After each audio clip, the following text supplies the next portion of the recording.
Brutus, Ophis, Laudus. Different direction.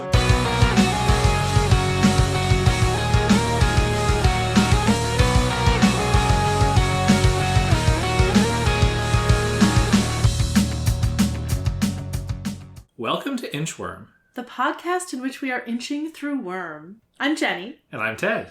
So, Insinuation 2.8. Oh my gosh. Best chapter so far. So exciting. Oh, wow. I was so wrong about what was going to happen. I thought it was going to be like, oh, bitch shows up. She's annoyed. Like, the dogs kind of scare Taylor, but like, they have sort of a tense conversation and then maybe we learn about the other people's powers. No, the dogs actually attack her and then there's a fight. Yeah. So exciting. Oh my gosh. Okay. This was better than the fight with Loon. I feel like I was more invested in this. Amazing. The interpersonal dynamics plus the power dynamics, really good. Amazing. Yeah. I also love this chapter. It's super fun on a reread. I feel like this is honestly the first time we really get anything from Rachel on screen. She barely factors into the long fight in the background. at all. Yeah. Right, we've sort of had some like foreshadowing of her personality, and this really delivered. Yeah. Oh yeah. All right. Well, I believe it's your turn to summarize what happened. Oh, I'm so excited. Yeah, I'm sure we'll go over all the stuff against, but feel free to give us the overview, and then we'll get into the details. Yeah. So, like I said, the dogs do actually attack Taylor. I did not expect that to happen. I thought it was just supposed to be a scary cliffhanger, but then, like, Rachel would come in and it would be fine. No. The dogs, like, knock her down. One of them bites her wrist. They're, like, scratching at her, trying to do damage. And she's, like, she can't figure out what to do. And Brian is telling Rachel to call them off. And Rachel finally does whistle. And, Taylor's like, not exactly terrified, but like she's shaking, like she's feeling the aftermath of this. And I'll interrupt to add one detail. Taylor's getting beat up by the dogs, and she like lets out a whimper or something, and that's when Rachel calls them off. Oh yeah. I had thoughts about that on Taylor's side. It's interesting that you're right. I think that's what makes Rachel call them off. Okay. Well, yeah, we can talk about it. So Taylor's really upset. She's like, "Why did you do this?" Rachel doesn't really answer, but she's like sneering at her.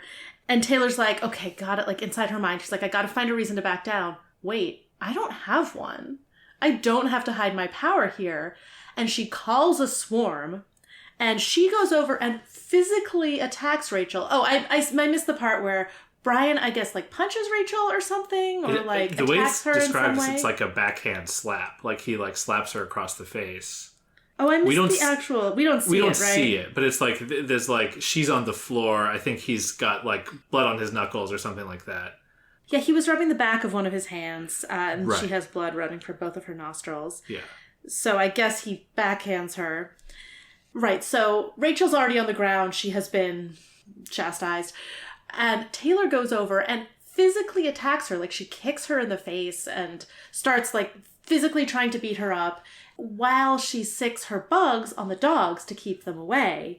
And they have this physical encounter where Taylor does some damage, like Rachel doesn't turn it around. And then it gets stopped when like a shadow falls across Taylor's vision and she realizes Brian is using his darkness powers and sort of stops things. He's like, no more fighting. And Taylor's like, nope, fuck this, I'm leaving. Brian tries to stop her again with the darkness, and she's like, okay, but it's just darkness. I can still leave. But she realizes it's actually sensory deprivation. Like, I think she can feel some things, but, like, the texture of it is weird. But she's like, no, hang on. I have more senses than just my own physical body senses. I can use my bugs to help me figure out how to get out.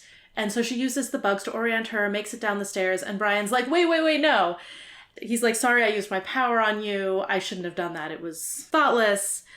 And Taylor's like, look, I won't tell anyone about you guys, but I'm out of here. You offered me a choice. I'm changing my mind. And Brian's like, well, if it were up to me, I would kick bitch out and keep you. And that kind of jolts Taylor out of the anger she was feeling. And she was feeling really personally offended, like, oh, these guys, we were like hanging out and then I got betrayed. And I think there might have been some shades of like the bullying where she was like, I don't want to find this thing again here. So Brian saying that, I think, helps change her mind. And she realizes like her costume, her money, everything's upstairs. It seems like the costume is what tips the scales for her there. But she's like, okay, I'm coming back only because she doesn't want me to. If I quit, she wins. And so Brian's like, okay, well, as long as you're coming back, great. I'll take what I can get. Yeah. And they go back upstairs, I guess. Yeah. Dramatic. I did not expect this behavior from either Rachel or Taylor. It's so exciting. I mean, where do you want to start? I mean, let's talk about Rachel. Yeah. So we haven't really gotten a chance to describe her because she was wearing a Rottweiler, cheap mask before. But this is what Rachel looks like. Taylor starts out by saying she wasn't attractive. She had a square face, thick eyebrows, and a nose that had been broken more than once. Maybe broken again just a moment ago, given the blood trickling from her nostrils. Even as far as her physical build went, she was solidly built without being fat. The trunk of her body alone was bigger around than mine was, with my arms down at my sides, just by virtue of having a thicker, broader torso, having more meat on her bones. She was wearing boots, black jeans with tears all over them, and a green army jacket over a gray hooded sweatshirt. Her auburn hair was cut shortish. So she's physically formidable. Which, it was surprising when Taylor was able to really hold her own in fighting her. Yeah. Which was impressive. At the beginning, you didn't read this part, it says, she wasn't attractive. An unkind person might call her butch. Which was really interesting. I was like, I wouldn't have thought of butch as an insult. I don't know if it's that was maybe more of an understanding at the time or an understanding that Taylor has of it. Yeah, I mean, I think she means it less as a style and more as mannish or the way that she goes on to describe her features better fit on a guy than a girl, which clearly reflects some internalized homophobia or transphobia or at least a strong internalization of the gender binary on Taylor's part. I certainly buy that Rachel does not go out of her way to make herself look attractive to other people. I mean, maybe she's also choosing a butch style. Exactly. It would be pretty cool if she turned out to be gay or queer in some way. Having that in the story would be fun. This is also perhaps a signal that she has to be. Taylor is not particularly queerness aware. No, probably not. That definitely makes sense. 10 plus years ago. She's pretty young still. Yeah, so she also just seems really mean, which we shouldn't be surprised by, given what we know about her history. She burned down the foster home she was in. It seems like she's had a very difficult life, and she also has dealt with it very aggressively. Yeah, I just love this moment after the dogs are called off. Taylor takes a deep breath and says, "Why the fuck did you do that?" She didn't reply. Instead, she licked her upper lip clean of blood and smiled. It was a mean, smug sneer of a smile. Even though she was the one lying on the ground with a bloody nose, she somehow had it in her head that she'd beat me or something. Okay, I realize there's probably no actual connection here, but in my head, she is somehow the legacy of Mean Rachel in Animorphs. I feel I mean, obviously, that Rachel is has a totally different approach to personal style, very different appearance. But it does kind of feel personality-wise, if Rachel had gone down the dark path she's toying with in some ways in Animorphs, this could be her. That's very funny. I almost feel like this headcanon that Worm Rachel is Mean Rachel from Animorphs. It probably has you predisposed to like Worm Rachel a lot more. I don't know. I really didn't like Mean Rachel. I really hated that characterization. But wasn't that because of the narrative reasons, the Flanderization of Rachel's character in subsequent Animorphs books? Yes, but also Mean Rachel was terrible. You wouldn't want that as a whole person. Yeah. That's going to be totally incomprehensible to people who haven't read Animorphs. That's fine. Tragic. Yeah. Yeah, so we also learn about Rachel that apparently, so Brian does not like her. I don't think he's just saying this. I suspect it's true. If it were up to me, I'd kick bitch out and keep you. I can see how having someone like Rachel in the group would be really challenging. Especially it seems like he's the one who's trying to keep the peace. She's a real problem for that. We talked a little bit about last time about how there are some points of tension in the group, minor points of tension among the other three. And we're yeah, that's realistic, and they're teens, trying to figure stuff out. And this is such a bigger point of tension. Yeah. If she's just uncontrollable in this way and causing these problems. That's a real point of instability. I'm very curious to see where that goes. I want to call back something I picked up on the last chapter when they're talking about the different rooms and stuff. They're oh, this is Rachel's room, and this is Rachel's dog's room, and this is the storage closet. And then I forget who says what, but I think Lisa's like, oh, do you think that Rachel... And then Alex says, obviously, like cuts her off, like, obviously. And Lisa's like, okay, we'll clean out the storage closet for you. So there's like a brief moment where it's like, what if we give you the dog's room? And Alex is like, that's not going to fly. No. Okay, yeah, because I didn't pick up on what was pointing towards. But we do learn that, so Brian says, like, I would kick her out if I could. We learn that they count on the boss for the allowances, information, equipment, and for fencing anything we steal. We count on her to deploy our heavy hitters. We'd lose all that if we kicked her out. So somehow Rachel is connected to the boss, or the boss just really wants Rachel to stay on the team, maybe because of the chaos she causes. I don't really know anything about the boss. I'm sort of guessing that, like, this is someone who wants chaos to exist in the city, and who knows if that's their real motivation. But maybe they have a personal motive to keep Rachel on the team.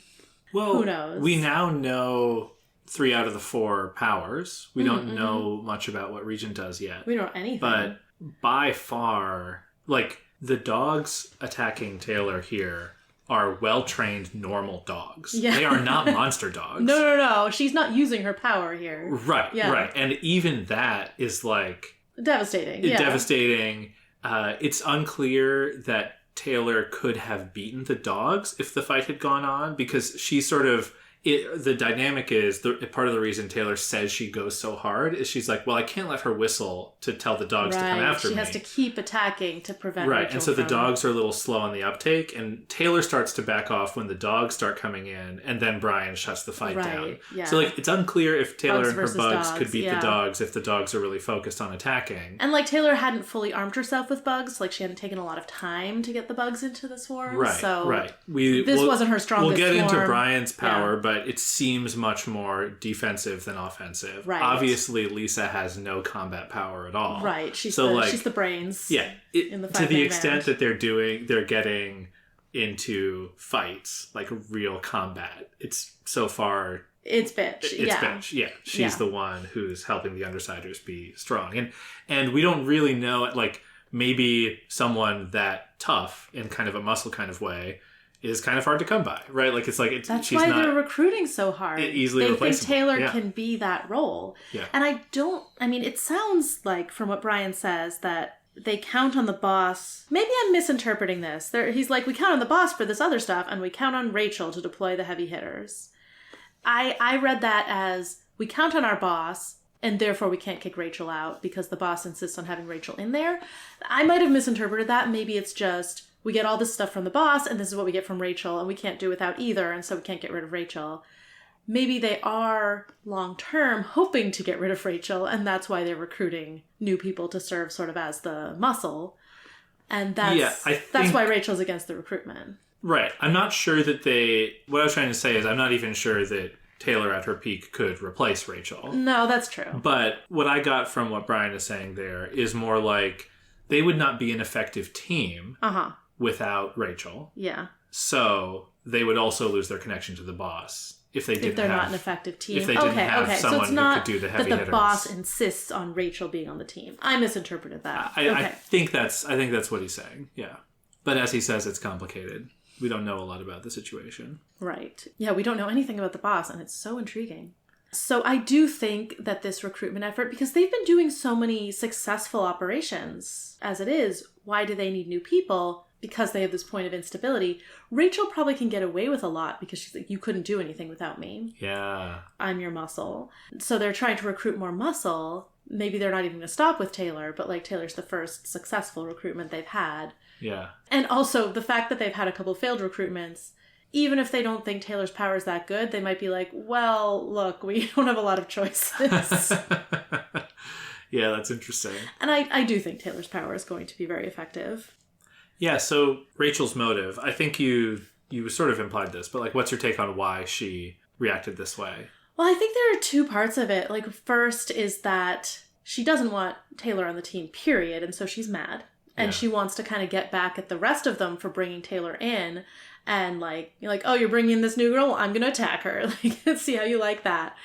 But I think there's also sort of an ongoing dynamics thing that she's trying to set from the start, where it's like, oh, you're the new muscle joining the group? Well, I'm tougher than you are. I'm going to score points and show you that you can't a pure get away with thing. anything. Yeah, it's dominance. Yeah. She seems like someone who really wants to have the upper hand in a situation.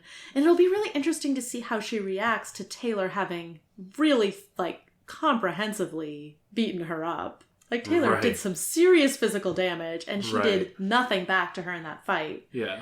So, will she just back down and kind of keep her distance for a little bit? Like, I don't think she's going to escalate immediately, so what is she going to... Right. And we didn't get a follow-up from Rachel. It was the initial attack, the dogs get called off. Taylor retaliates.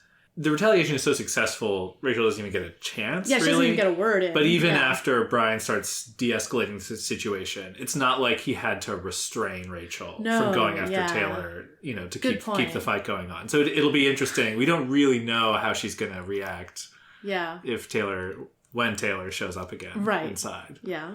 I think she's going to be kind of sullen and mean and in like maybe a smirky way, but like keep her distance a little and kind of wait for her chance to strike back. Yeah. But she is going to strike back because she can't let herself be the non-dominant muscle person here. Exactly.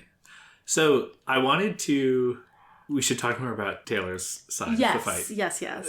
What happens with Taylor is just incredible. It's like, I love this moment as we realize that she's about to attack. Because instead of Taylor being like, I decided it was time to attack, and so I summoned my bugs and I went after her. It's sort of like you're in the narration and it's like, yeah, Brian was like shouting at Rachel, but I didn't really hear him because I was like so overwhelmed by like the buzzing of my power in my ears.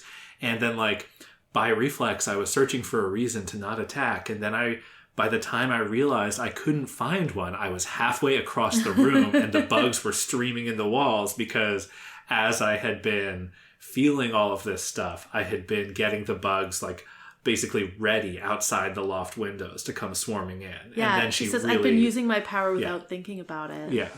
And we did talk earlier about how she has to keep herself under control all the time because if she lets loose of her control and she's feeling a strong emotion, the bugs will just answer. Exactly. And it's like she has to keep her finger on the off switch rather than having to do something actively to get them in. Right. And the thing that I love about it is like just stuff starts happening so much more quickly. It's just over the course of a few paragraphs. And so the fact that we get read in Taylor is acting without even thinking or narrating about it. We're sort of like, before she realizes it and can communicate it to us, she's already running at bitch with bugs streaming in through the windows. And it's very exciting.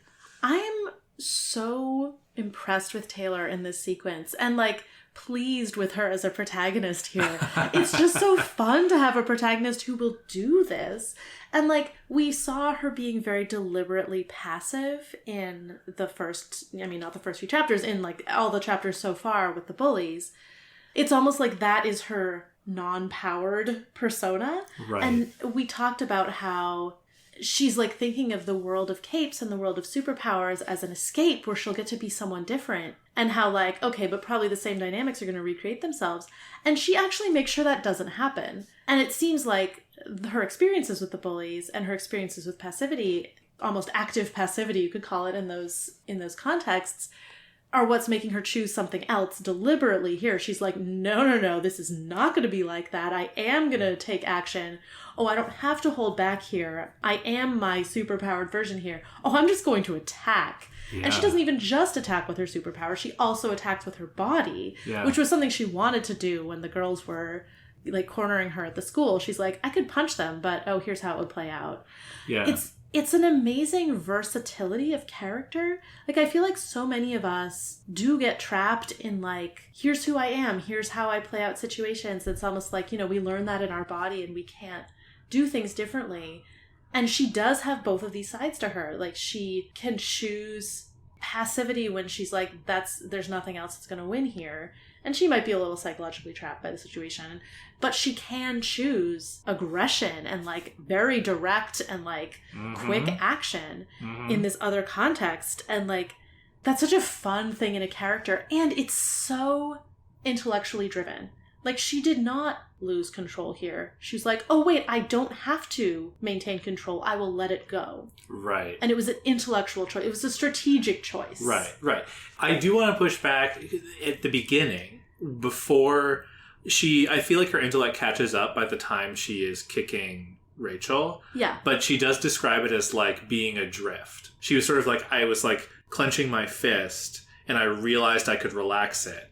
And then in the next moment, she's halfway across the room. And she's like, you know, like, it is obviously motivated. But I do feel like there's a little bit of, like, she does get carried away for a moment. It's not totally, it's not calculated action exactly. But, like, she still has intellectual control over it. And I think if she had realized, like, here's a reason why I can't do this, she would have stopped herself. Absolutely. Yeah. Absolutely. Yeah. And she does connect what you were saying about the parallel between Bitch and the bullies. She makes that connection really explicit to Brian at the end. She says, like, I want to be then she doesn't say superhero, she says cape, to get away from assholes like Bitch. Yeah. You know? Yes. And then, like you said, she ends the chapter on that note of spite, of like, no, I'm not going to let her win. Yeah. Which is very different from how she acts in her normal life, and part of it is because she has this power. Yeah, instead of letting her experience with the bullies act as sort of a template for her future life, she's using it as a springboard to be like, no, I'm not going to be like that. Yeah.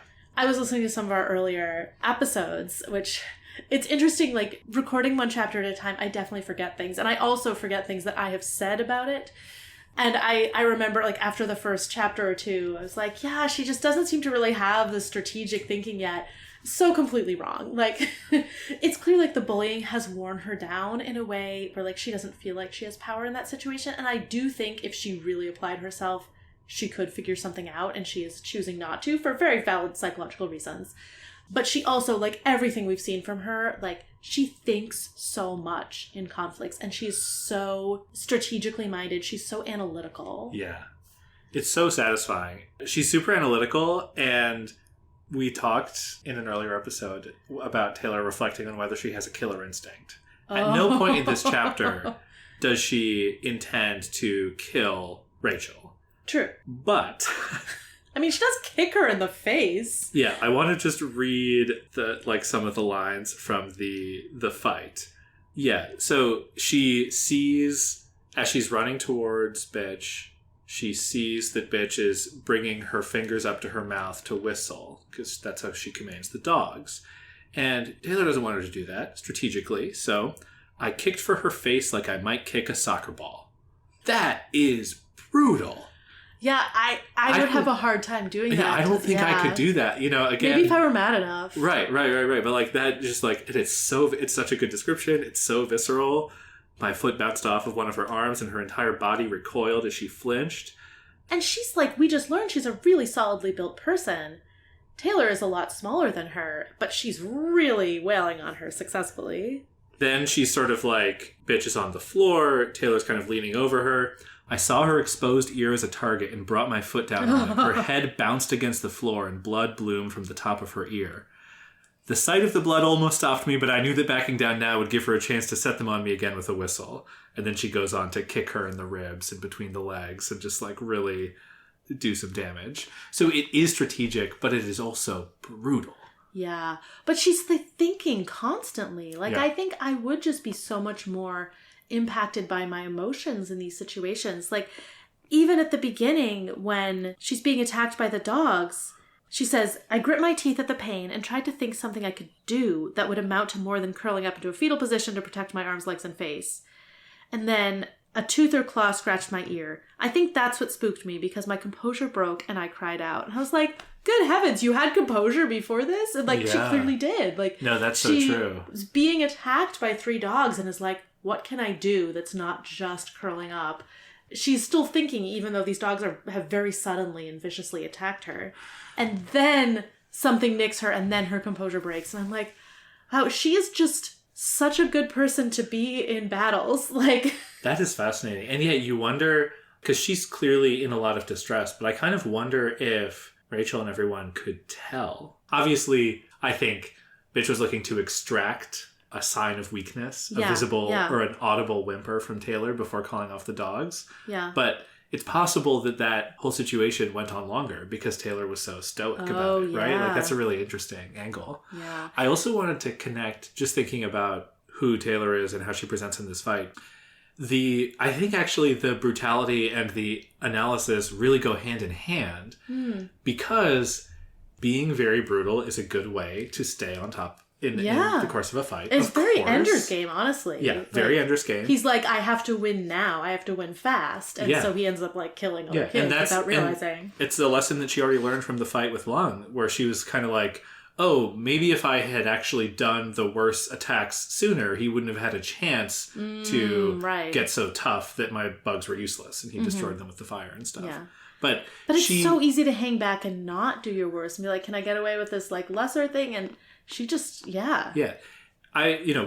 We barely know who Rachel is as a person, but she's kind of like sneering. She looks smug. Taylor thinks that she's taking pleasure in her own pain. I don't see anything about Taylor like enjoying the brutality of it, right? True. So she's not sadistic. She's not like doing this from a place of necessarily wanting to hurt her. It's just that I guess she definitely wants to hurt her. She definitely wants to dish out some pain, but it doesn't. But she's not like relishing the pain. Exactly. So another thing that's interesting, we've been talking about how strategic the fight is. She doesn't think during this fight about larger strategic reasons to have the fight. Like, she's very focused on the small scale strategy. The tactics, She's very focused on the tactics and not the strategy. What she is she's extremely angry. And she realizes, I don't have a good reason to hold back. Great, I will fight. She doesn't think, if I don't attack her now, I'll never have the upper hand in this group. Yeah. She doesn't think, if I don't attack her now, she might seriously hurt me later. She just thinks like, I can do this, and so I will. Yeah. I mean, I think maybe she's not planning to stay in the group at this point, but... Right. There's also, I'm remembering in Arc 1, she does, I think, say that she feels some sadistic glee. So that's right. She did that. She does have that part of her, even if it doesn't come out in this chapter. But in both of those instances, it was the think of the children moment. And then here, by being like betrayed by people who are like obviously your allies. She has a very strong like self-righteous justification, right, to enter into this total war type scenario. I was so surprised when she stormed out. I was surprised when she attacked Rachel, and then I was surprised when she stormed out. And I think both make a lot of sense. But it was really fun to have those bold actions that I didn't quite see coming. Which I think we're going to see a lot of that in this story. Just like people going ahead and doing things that drastically change situations in ways that are really fun. Yeah. Yeah. Well, right. It's very much, it's not like the, classic TV drama of the last 10 years where like you would have a fight, but like you can't move the story forward because it's like a Netflix thing and there need to be 5 seasons. And so like it's just barely getting together. Like the narrative isn't like that at all, right? Yeah, like this doesn't pull its punches. Right. Right. It reminds me of Brandon Sanderson's thing where he's like, no, if you have a cool thing, or if you have 10 cool things, just put them all right away into your story and then think of more cool things later. Rather than like spacing them out. Like this is not... It reminds me of how Naomi Novik writes also, where she's like, you're like, I see where this plot is going. It'll probably get to point B by the end of the story. And it gets to point B by like chapter 2. And you're like, we have so much more story than we thought. I feel like Wildbow has a little bit of a similar like, the story runway is infinite, so let's run. Yeah. We're not going to walk, we're going to run. I love that. Yeah. I love that. Another point about the fight that jumped out to me is in this chapter, she gets the fight that she was itching for with the bullies. And in particular, great point. She gets the boy fight, right? Yes. She sort of said... I love that it's against a girl also. Exactly.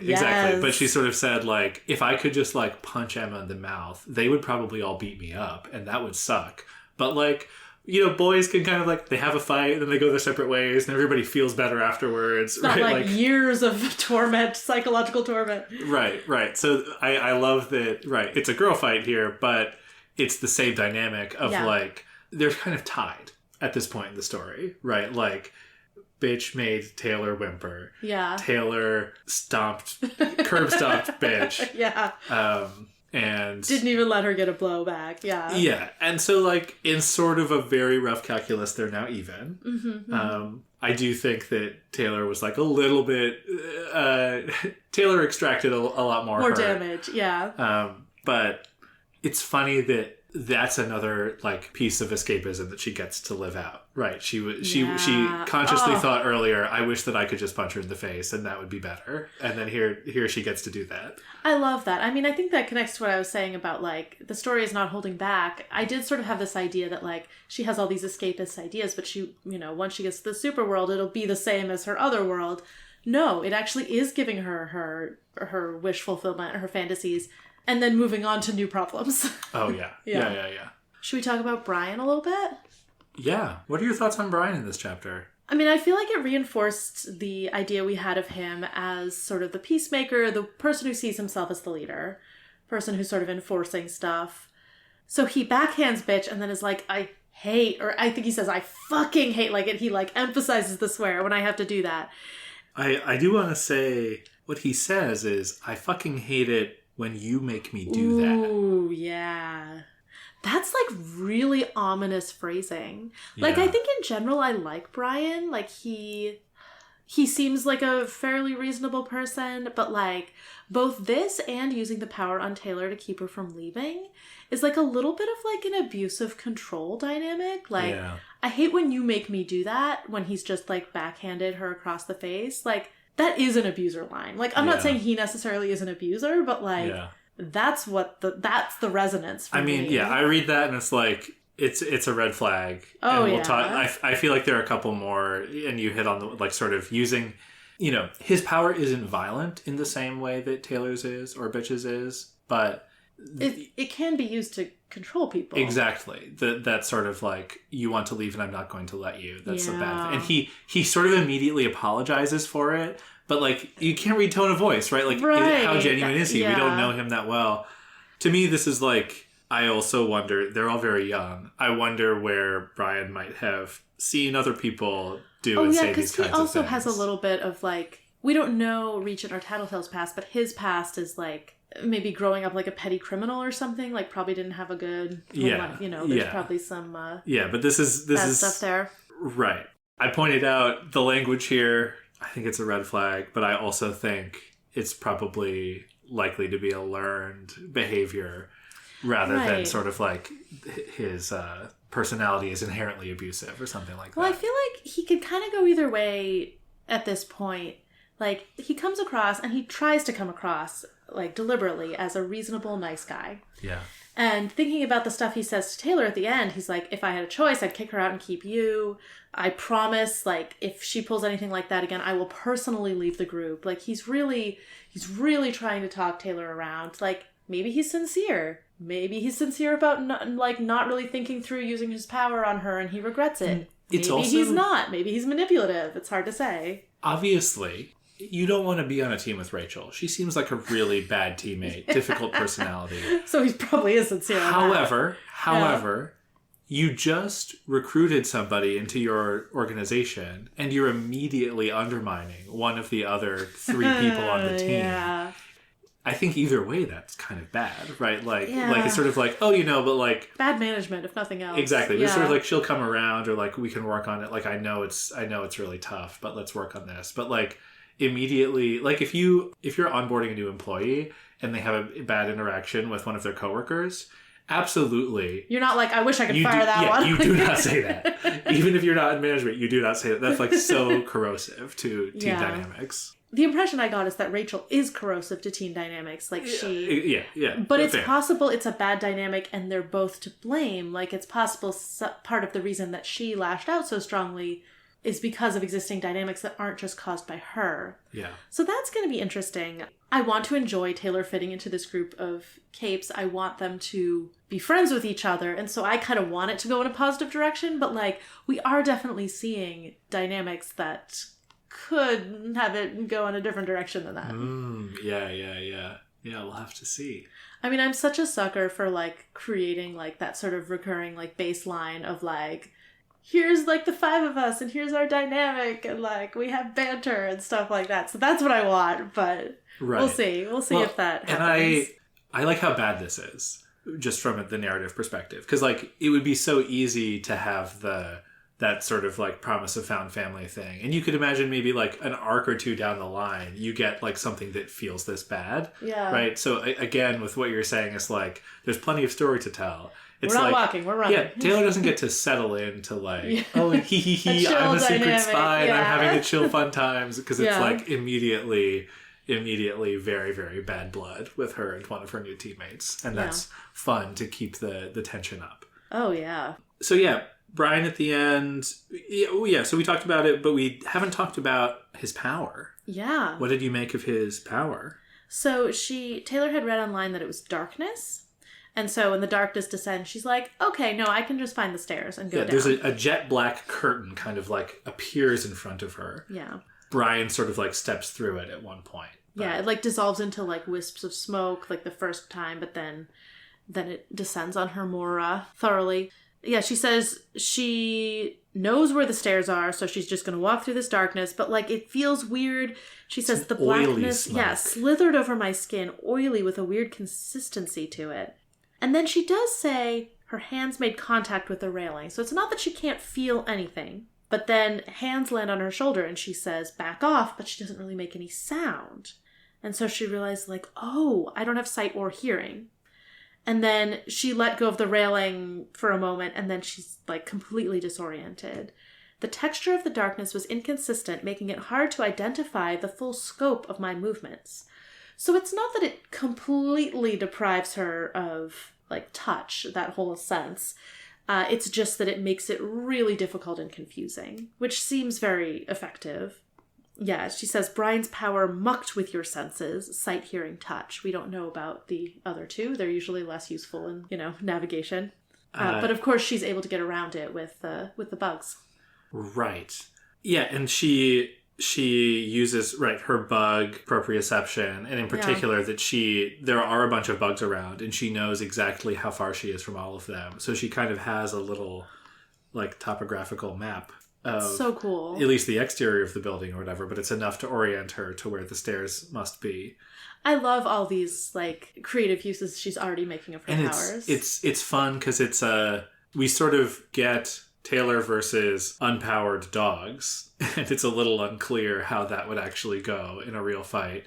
But then we do get Taylor versus Brian's power, and Taylor's bugs are kind of like a hard counter, at least to the sensory deprivation part of it, which is really interesting. That's true. I mean, we don't have the promise of, like, an imminent fight of her versus all of them, but that could happen at some point. It would be really interesting to see how that goes. Yeah. Seems like Tattletale's power is already failing to detect the sort of unknown of Taylor's planning to betray them. Brian's power is already not super effective against her when she has a swarm of bugs nearby. Probably Bitch's dogs could hurt her pretty badly in their powered forms. And we don't know about Regent's power yet, but it's going to be interesting to see if there is ever a showdown. Yeah. And of course, once Tattletale knows there's something to be known, she might know it, so... Which, to your point about there's plenty of story to tell. Could happen anytime. We don't know. It's so true. I don't think I have any other thoughts about Brian. I'm really curious to know if I'm going to end up liking him. Maybe he's just going to end up being complex. We'll see. I do feel like I don't recall thinking poorly of him on my first read through. Because I feel like you get so caught up in the drama. And I feel like on the reread, I'm like, ooh, like this isn't like this guy? Like, oh no. Yeah, it's interesting. Yeah, maybe he's just complex. We'll see. I have a couple more things. One thing that I love is when she first sees Rachel in Taylor's inner monologue, she says, I recognized her from the picture I had seen on her wiki page. Rachel Lint, hellhound, bitch. And then she only thinks of her as bitch for the entire rest of the encounter, even though in her head, she's already switched from calling all of the Undersiders, he's not Gru, he's Brian. Yeah. She's not Tattletale, she's Lisa. And I don't remember. Bitch is an enemy. Yeah. So I just really like that. Bitch and Brian started speaking at the same time. I like that choice because it feels, the names that she uses for people are so close to her current attitude towards them. Mm-hmm. It'll be fun to kind of track that going forward. Brian does call Rachel. Uh-huh. But Taylor sticks to bitch.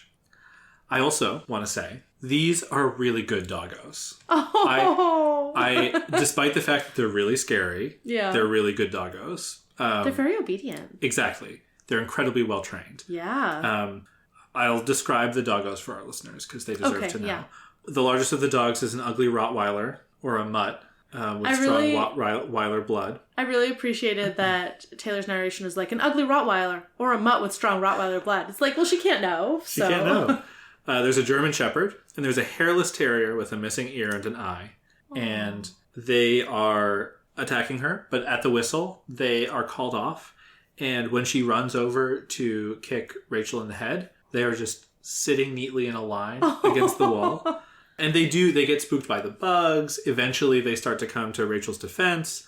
But just a really interesting note is that we don't see Rachel lash out again kind of at Taylor, as I said before. Except when Taylor's like, no, fuck this, I'm out. You said she wasn't cool with me joining. You never said she was pissed enough to try and kill me. And bitch gets angry. Bitch looked up at me and snarled. If I ordered them to kill you, Brutus would have torn out your throat before you could scream. I gave them the hurt command. She is offended. Yeah. That Taylor thought the dogs were trying to kill her. Right, because if they were trying to kill her, they would have done it. Yes. I love that detail, and the dogs are very good dogs. They're very good dogs. Also, Rachel may not be a good person, but the dogs are very good dogs. Rachel has trained them really well, so despite the sort of, chaos presence she's been so far, she clearly has a lot of, discipline. At least she's trained these dogs with a lot of That's a great point. She has a lot of control over that situation. It also is clear that, unlike Taylor's connection to bugs, Rachel does not have sort of dog proprioception. She cannot summon the dogs with her mind. She does have to use the whistling thing. Right. But, she can also turn them into giant monsters, so she has, a little bit of advantage there, but her connection to her dogs is something she has to deliberately build. Yeah. We learn Brutus. We don't learn the other dogs' names. I don't think we get the other dogs' names. I wonder what they're named. Is one of them Caesar? Could be. Or are they all going to be Brutus, Maximus? I can't think of a third one. Brutus, Ophis, Laudus. Different direction. Do you have any predictions? We have one more chapter. Yeah, last time I predicted that this chapter she'd learn about everyone's powers and stuff, and the last chapter she'd go touch base with her dad full circle. I now think she's going to spend the next chapter having a conversation with them, learning about their powers, or Regent's power. I guess she pretty much knows everyone else's power now. I think they're going to make some kind of plan for an initial mission. Okay. And she's going to go home at the end of that chapter, and then I think maybe we'll get her with her dad again at the start of the next arc. Okay. So, and then, I think you said this earlier, but simmering tension between Rachel and Taylor, but not further escalation or... No, I mean, probably some sharp words, we'll see. Maybe Rachel will just go and sulk. I hope not. I hope she's still there, contributing to the tension. Yeah. I wonder if, Taylor's going to have to really watch her back on their first mission. If, Rachel is going to try to undermine her in some way, take her down. Yeah, could be. I did have an additional prediction, just sort of in general. I was listening to us talk in the early episodes. You talked about the story doesn't shy away from the consequences of fights between superheroes, between superpowered individuals. And I think one of the Undersiders is going to lose a major body part. Ooh. Yeah. Just as an example of how... Yeah. I mean, I guess it's possible that one of them is going to become sort of permanently disabled to the point where they can't fight. I don't think that's probably going to happen because I think that might be less interesting going forward from that. But I do think someone's going to lose an eye or an arm or something. Yeah, well, good specific prediction. Thank you. We'll see whether that happens or not. Yeah. I wonder, larger predictions. I do think in the next arc, she's going to go on some kind of heist with them. Okay. Yeah. Some sort of probably money-focused heist. Okay. Love that. Or I guess they steal goods that they fence through their boss. So, maybe not stealing money, maybe stealing valuable things. Sure. I imagine that will let us see a new side of Brockton Bay that we haven't seen before, so that'll be fun. I think we're going to have to see the bullies again in the next arc. Okay. And I think it'll be interesting to see how her having this new community, these people who are sort of friends, sort of ? makes it maybe like psychologically easier for her to put up with the bullying. Okay. I don't know that it would make her change any of her strategies with the bullies. I mean, something's got to give there sooner or later. Maybe the fight with Bitch, like having that catharsis, having that satisfying, like, oh, I just got to kick her in the face and that won. Wow, that's great. Like, maybe she will lash out in a way that escalates the situation with the bullies. Okay. Yeah. Let's predict that. All right. I mean, unfortunately, like, if, Emma's going to go crying to the administration and blah, blah, blah. Yeah. But, could be bad. Yeah. I don't think her dad will find out anything yet. Though maybe some stuff will happen next arc that will make him suspicious and disappointed in her, and there will be some tension there. I mean, maybe I'm wrong. Like I said, the story runs, it doesn't walk, so maybe we'll move to that sooner. But like, I do think that's a fun tension to preserve, so yeah. I hope he doesn't find out yet.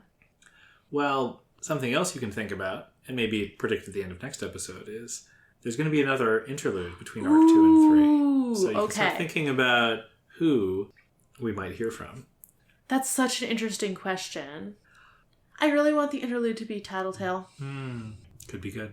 Could be good. Probably will be. Probably will be. Interim out.